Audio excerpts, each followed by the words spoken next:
predictions and then never admit they're wrong. Yeah, that's not Mackie and Judd. This is the place where we just totally own our horrible predictions. Write this down. And eat them for breakfast, lunch, and dinner. Write that down. It's Write That Down. Write it down. You like writing things down. With Mackie and Judd.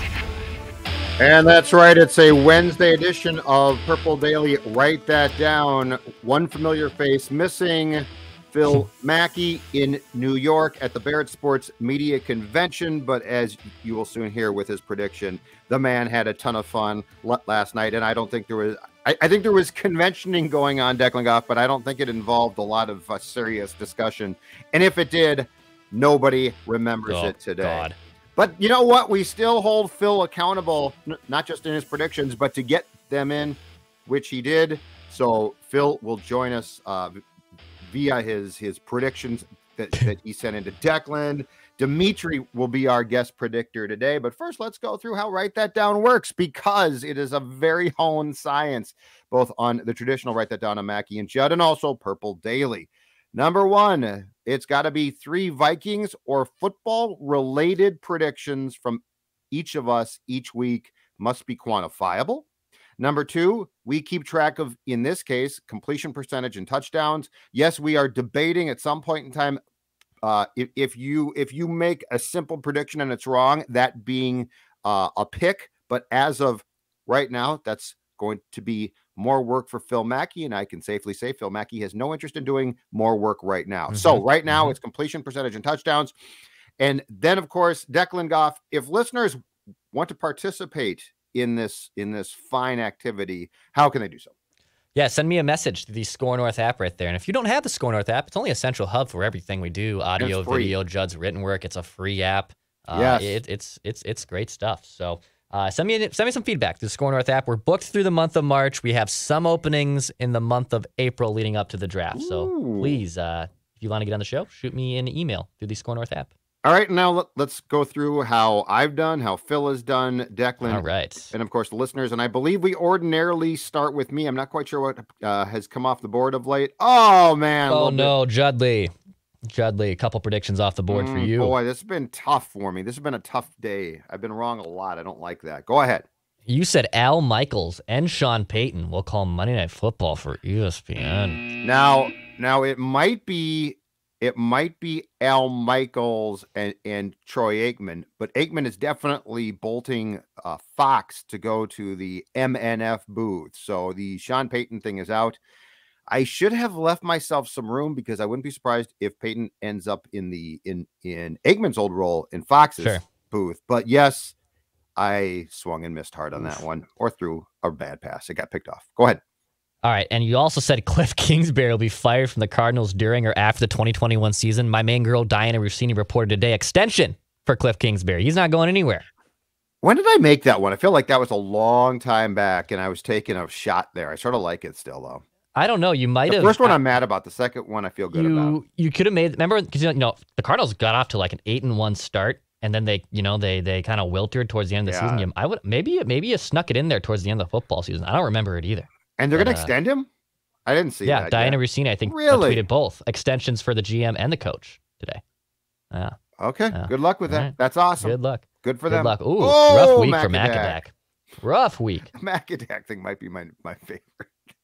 You said by next week's Write That Down, the Vikings would restructure someone's contract. Because the Packers had just done a contract at that time, but the Vikings did not. That's right. They have not. You said the next Kuiper or McShay mock draft, Malik Willis will be in the top 10. He was not. I believe 22 where Malik Willis fell. Kuiper not high on him at this point, at least. It might change.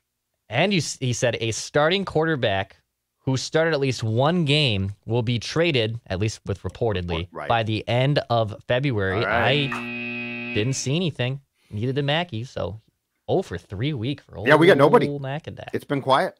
Yeah, it's been quiet. It will pick up, but it's been quiet. Listeners had nothing come off the board. Old Dex tweets here, nothing off the board. So quiet week for the listeners. I think you've been quiet for 2 weeks now. It was a hot start. Those Super Bowl touchdowns I threw. But now we're getting nothing from you. It'd be nice to get a little something. And I don't. Prediction that comes off the board, but I have some that I'll hopefully come off here. Don't even defend yourself. I'm just saying. Well, it's hard to listen from the people below me because I'm hitting with a 42.1% completion percentage and 3 touchdowns. The listener sitting in second place at 25% and a touchdown. Judd Zulgad at 23.5, no touchdowns, and Phil Mackey off to a very rough start. I'm off to a bad start too. At 18.8%. I'm off to a rough week. Bad start too. Full disclosure, I've been wrong far too much. It needs to change. It needs to change right now. And so let's get to the Purple Daily. Write that down. Dimitri, our guest predictor. What's up, my man? How are you, Dimitri? Good. How are you guys? Outstanding. Mm-hmm. So you've been a Vikings fan for how long now? Probably since about middle school. Had much disappointment in the few years that I have been a Vikings fan, but just kind of gotten to be regular at this point. But so you started when? Like, what was your first year of being engaged with the Vikings? My first year was the 2009 Brett Favre season. So oh God, yeah, exactly. Oh my God, you really picked a tough. I mean, it was fun until it wasn't, and then when it wasn't, I'm going to predict there were tears shed at that age. Yeah, it was very disappointing. Little did I know that it was going to be, every other season was going to be that kind of disappointment. But you know how it goes. Did you ever think briefly about bailing? For a second there after because I was a Favre guy growing up. So after he retired, I was like, well, maybe. But my aunt was a Vikings fan, so I was like, you know what? I guess I'll stick with it. And now I'm kind of too deep in. So you're like, it's like the mafia. I'm too deep in. I can't get out. All right, I can't change now. 3 predictions. You start, then me, then Dex, then we'll play Phil's prediction and go back to you. What's your first one, Dimitri? So kind of convenient that Phil's not here because I like the kind of trend that everyone's been doing with the show predictions as their first one. So if Phil were to read this back, take off the headphones. Okay. So my first prediction, write this down. Mackey will end the write this down season under 30% completion rate. So a 29.9 or under. So if it's 30% or over, it doesn't count. Okay. So, I mean, obviously this week kind of helped. I was going to say, you're on a good path right now. It's been a tough start for the young man, 18.8%. All right. My first prediction, it's a bunt, but I'm trying to get some hits here. Okay. The Vikings will indeed take a cornerback in the first round of the draft. So with their first round pick, and I don't know, I'm guessing they stay at 12, but I don't know for sure. It could change. Who knows? But I'm going to say the Vikings will indeed, as has been predicted, because the need is so great, they will take a cornerback with their first round pick, 2022. Okay. All right. I get it. Declan? All right. A little reckless speculation from me here in the Purple Daily Write That Down edition. A couple of them here. I'll start with this one. So Jimmy G has a shoulder injury, I believe, and requiring surgery. Canceled to the 4th of July. Yes. Yeah. Right. Adam Schefter claims they're still going to be able to trade him. Yep. He only has a $1 million dead money cap hit against them. Yep. And I truly don't know why any team would want to trade for that, knowing they can just bail on him and they get all the cap savings. So write this down. The 49ers will release Jimmy G and will not trade him. They will be forced to release him. I'm going to be very specific here. So if it's traded, obviously this is not correct, but write this down. Write it down. You like writing things down. The 49ers will release Jimmy Garoppolo. They will not trade him. I like that. Bold, but yet plausible. And this is the point in time, too, in the year at the Combine where Schefter is fed a lot. Yeah. And some of it's right, and some of it's not. I could see that one. And I mean, I'm not denying that they're shopping him, but if I was a team, I was like, no, I'm just going to wait. Right. I'm just going to. Why would I give you up anything when I can just potentially sign him off the free agent pool here and eventually? So doesn't make any sense. I like it. All right. Without further ado, Dimitri, hold on to your Twins cap because you are about to see a guy make a prediction while possibly still drunk. We're not quite sure. Fired up from New York, Phil Mackey. Let's hear it. All right, Purple Daily, write that down. Prediction number 1 from a Midtown Manhattan hotel room here where old Macadac tied one on a little aggressively last night at the Barrett Sports Media Summit, so he's going to be a little slow-moving out of the gates here. But I was going through some of the comments from Kwesi at his Combine press conference yesterday, and noticed that he continued his lavish praise of some guys on the roster. And then when it came to Kirk Cousins, he praised a little bit, but ultimately said the Minnesota Vikings will do what's best for the Vikings, and Kirk Cousins will do what's best for Kirk Cousins.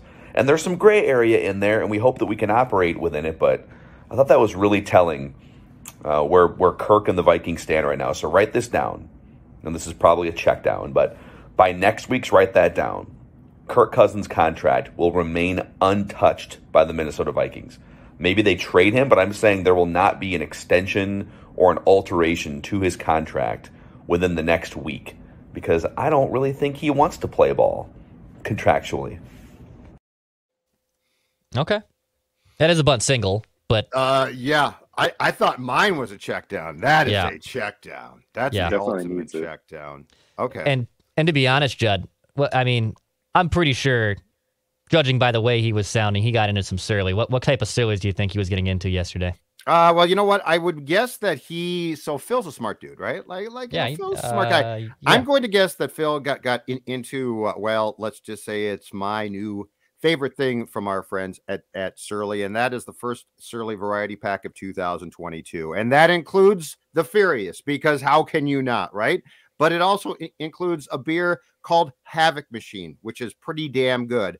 Ghost Empire Dark Lager, also good. And then, as far as I'm concerned, the star of the variety pack, the hyper modern Idaho 7 IPA, which is delicious, which is damn near perfect, and which is a beer that is tasty and great. And let's just say, if you drink enough of them, the next day you too could be making bold predictions and be like, boy, am I hungover still or what? Anyway, the first Surly variety pack of 2022. Check it out. And then, as always, tweet us your cans and or your taps at JZolgad on Twitter. Dimitri, you are up next. What is your second prediction? Write this down. All right. So this is a season prediction. Excited for the new KOC offense to see how Justin Jefferson is going to be put into that. Agreed. So I know you guys have kind of talked about this a little bit, but write this down.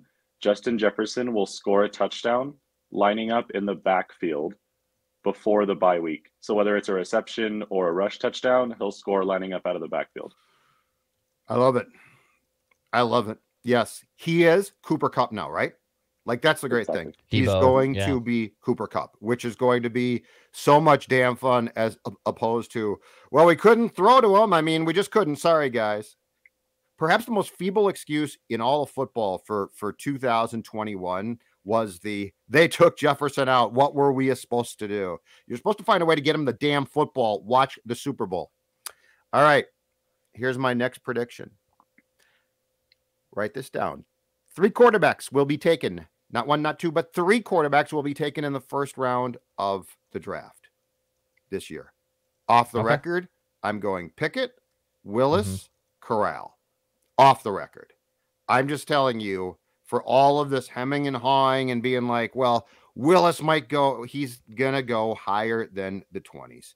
And I think with how driven teams are now and desperate, and the fact that there are quite a few completely desperate teams, I'm not saying they're going to be smart. I'm saying desperation causes this position to be valued often far higher than it should be. So 3 quarterbacks taken first round of the draft. Write it down. You like writing. Yeah, desperation down? yields the quickest results. Don't got to tell me. All right, my next prediction.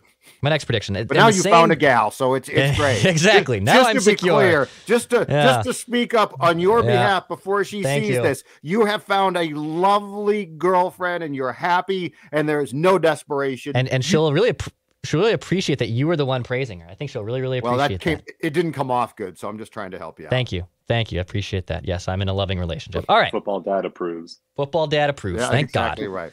Thank God. All right. I said in my first prediction that the Niners are going to release Jimmy G and they will not trade him. I'm gonna now take that to the next level for the next quarterback in mind. I don't think anyone, believe it or not, is dumb enough to trade for Carson Wentz.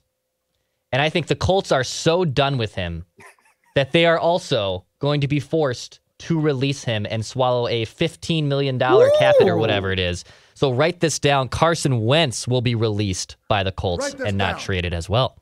Wow. I disagree. I think they'd bring him back and allow him to compete. And I think he might lose the job. But if they release him, that takes big brass ones, man. That's all right. That is a if in my opinion, that's a touchdown prediction because that's a huge hit to take. And I mean it could occur.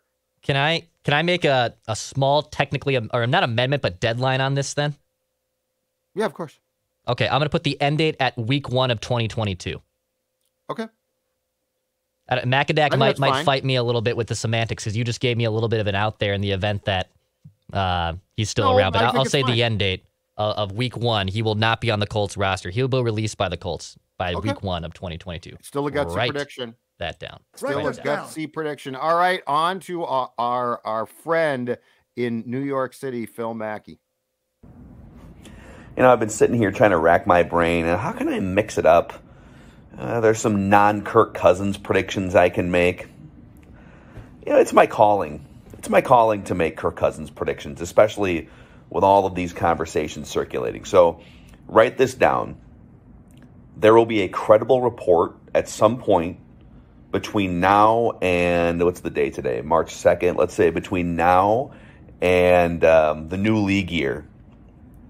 No, let's say between now and March 20th. Between now and March 20th, sorry, Declan, that the Indianapolis Colts will have interest in Kirk Cousins. So it could be just like a Schefter thing. It could be just, we can decide what a credible report is. But between now and March 20th, there will be a credible report that the Indianapolis Colts are sniffing around Kirk Cousins in some form. Oh my God, that's great. That's a great prediction. And you had no knowledge of that. Okay, well, it's just interesting. Yeah. No, Dimitri probably agrees that it's a curious coincidence that you made a Carson Wentz prediction and then Mackey came back with the prediction about Kirk and the Colts. Just saying. Interesting. Yeah, I'm saying it's interesting. Full disclosure. I do a presentation for some high school kids here in the building today, and I actually haven't listened to any of these predictions. I was able to load them in, but I have not heard any of these predictions. So Macadac are not working hand in hand here. This is not no nepotism.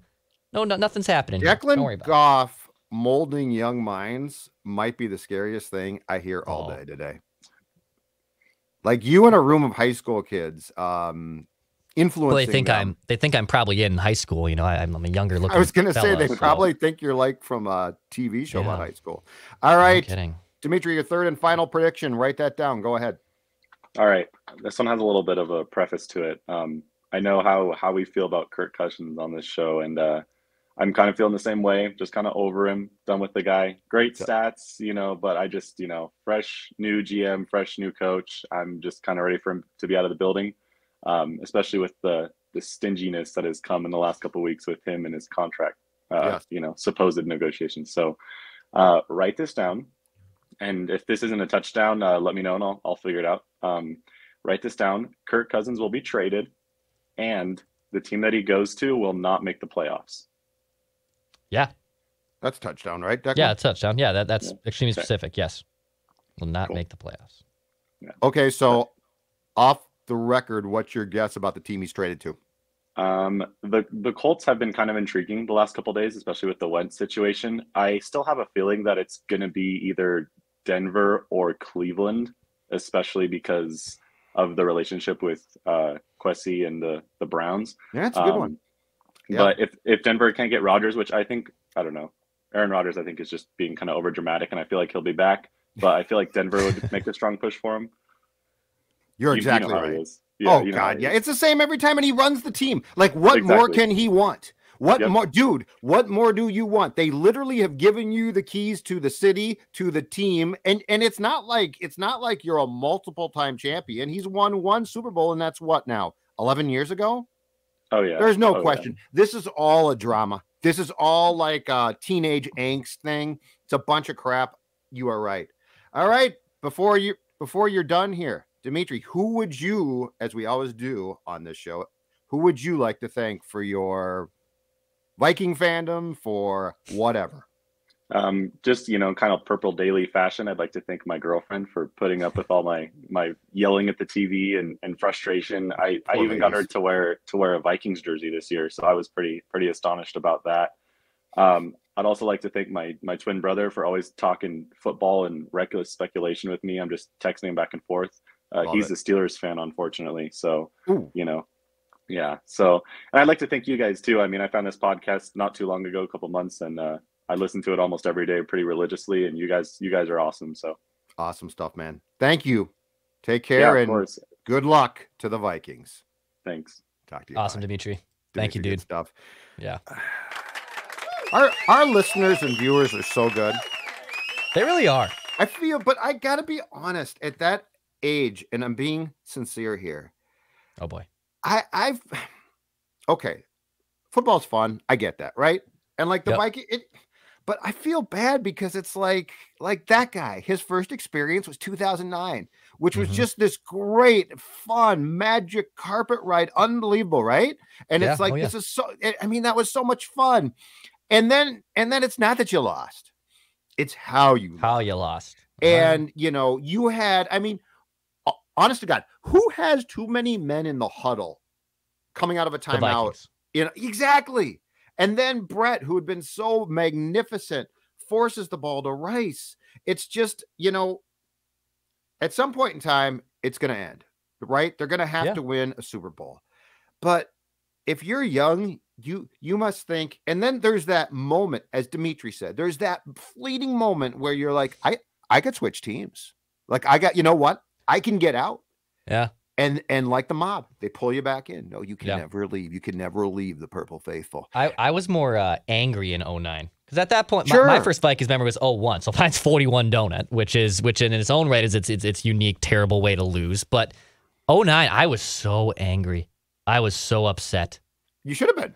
And the rumors were flying, remember, because they were in the stadium kerfuffle that they could maybe move to LA. There was a couple days where I was like, just move to LA. Really? Get out. Yes. So yes. in 09, how old were you at that time? 7 at the NFC Championship game. I would have been 17. Okay. Yeah. So that makes perfect sense. Yeah. That makes perfect sense. At least in 01, that was embarrassing. Was young enough. Yeah. But and that was such a blowout. And that season was not a magic carpet ride. Yeah. 98 was for sure.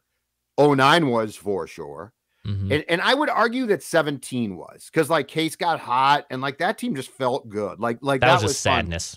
I felt sadness. 01 to me was a bad conference, and it was sort of the fallout of you're still on the fumes at that time from 98, but you're not great. Mm-hmm. But 09, I don't blame you, man. Like that was the way that they pissed away that game, and make no mistake, they did. Seriously.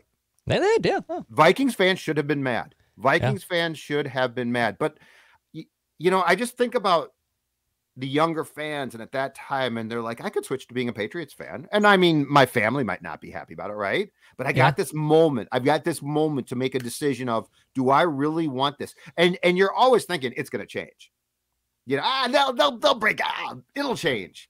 And somebody has to come along and be like, I got to be honest with you. It's the Vikings. It might never change. Yeah. Speaking of dropping your favorite team, Judd, why don't you explain how you've been dropping all those pounds? Yes. Before I make a prediction, I'm going to give you advice that's not a prediction. It is a guarantee. And that is the fact that if you go with my friends at Livia Weight Control Centers, you are going to lose weight. And now you're saying, Judd, how much weight? You tell me. And I'm going to tell you right now. I went from approximately 240 pounds last week, 204 pounds, 240 to 204. Wow. Down 30 plus pounds, feeling great, face thinner. I mean, everything, clothes fit. And I want you to join me now. And here's the best part. I got a deal to give you as well. I did an 8-week challenge.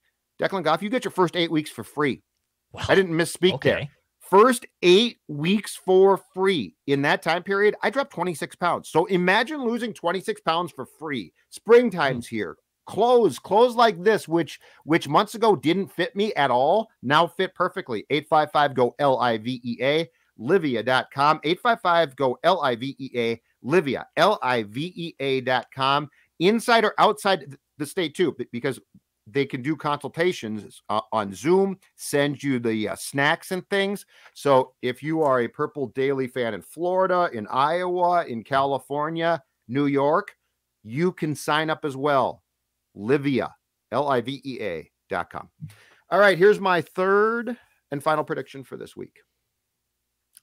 It is early. I think this is probably a prediction that is not going to shock you, but I have a feeling that this is going to be the case.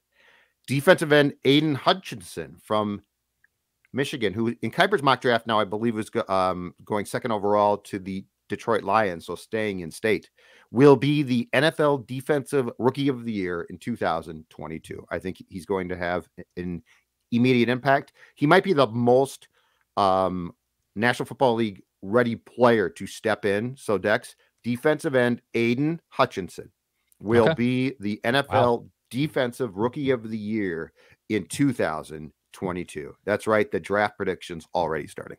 Classic Judge Zolgad pushing a prediction out 9 months in advance. You know what? I try and mix it up, Dex. I try and mix it up. You of late have been don't criticize me. I don't like have been doing that. I don't like to make predictions super far out. That's my goal. Who has not had a prediction come off the board for 2 weeks now? Who has not had a prediction come off the board for 2 weeks? That's you. Me. Yeah, that's fine. Okay. We're in that time of year. All right. I'm just saying. My third and final prediction here. Write it down. Write that down. Writing things down? Yep. I'm going to go across the border because everyone thinks I'm a devoted Packer fan. Write this down. I will say Devontae Adams will agree to a multi-year contract and won't play under the franchise tag in 2022. So in Green Bay. Or are you I'm not going to specify. Oh, so I you're am not going to specify. Okay. Because he's technically a free agent. And so I will say they'll franchise him. But so he can sign a multi-year contract in Green Bay or elsewhere. Right. Okay. Right. Yeah. And so if he initially agrees to, or if they put a franchise tag under him, this prediction stays on the board. Because I will say in 2022 he's going to play under a multi-year contract. Okay. So by week 1, I should say, because if he agrees to do it in mid-season, then I can't. Here I don't think he can. The season. There's an end date. There is. Okay. So I believe it's in July that the franchise tag has to be applied, or at some point. Oh no. The franchise tag has to be applied soon, and it can be taken off by some point in July, Declan. And after that, if it's not, he can't agree to a multi-year contract until after 22. Gotcha. Okay. Does that make sense? Yes, it does. Okay. So Devontae will agree to a multi-year contract and won't play under the franchise tag in 2022. Your wording, I am very proud. Very careful. You have come a long ways from a guy who used to throw words out on write that down and get burned by it. I'm very proud of your progress. All right, third and final prediction from a guy who hopefully is still awake to make that prediction. Okay, one more Kirk Cousins prediction for the road here. Write this down. Whenever he does agree to a new contract, and with whichever team he agrees to sign that contract with, write this down. It will be worth at least $38 million average annual value. I don't think he has any interest in taking less money to try and win a Super Bowl. I think he wants to win the negotiation. So $38 million a year or more average annual value. Write it down. I agree. I agree completely with that. Don't you? I do. I wouldn't be surprised he gets burned somehow, though. 38. Good. I mean, yeah, good. I think. I don't know if that's going to hit. Well, it's not going to hit here. If it does hit here, I have serious questions about the people that they have that the Wilfs have brought on to run the front office. But yeah, I think Phil's probably right. I mean, the one thing with quarterback play, man, is the desperation is off the charts. It really is sad. And it's why you need to have a really good plan. You need a plan. You can't just be like, well, hopefully this works. Because these guys, until the day comes, and it might not, that there is a middle class, right? If there is a middle class for quarterbacks, it changes the entire thing. But until that day hits, teams like the Vikings with Kirk are just completely screwed. All right, write that down. Purple Daily style done for this week. We'll be back obviously tomorrow. In fact, special guest host on Purple Daily, joining Declan and myself, yours truly, will be our friend Chip Scoggins, Star Tribune sports columnist. We'll talk to you then.